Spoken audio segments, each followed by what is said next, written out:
My name is Steve Coppola, and now we're introducing the Biofuel Blending System. One of the more significant trends in recent history with fueling has been the introduction and adoption of biofuels to lower the carbon intensity of internal combustion engines. BBS allows retailers to blend biofuels on site and capitalize on federal and state blending credits, which are currently $1 per blended gallon of B100. BBS, similar to AIS, has a controller that integrates with the 450 Plus. This controller receives data from flow meters and manages the injection process within the biofuel blending system.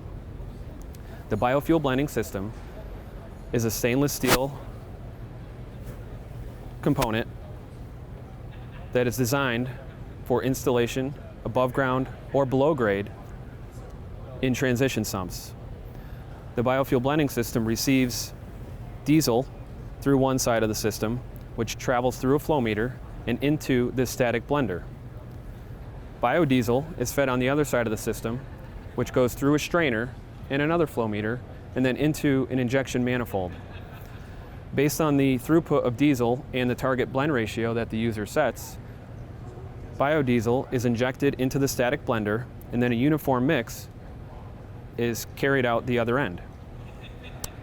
Unlike competitive systems that rely on meters to merge two fuel streams together, BBS has a static blender to ensure uniformity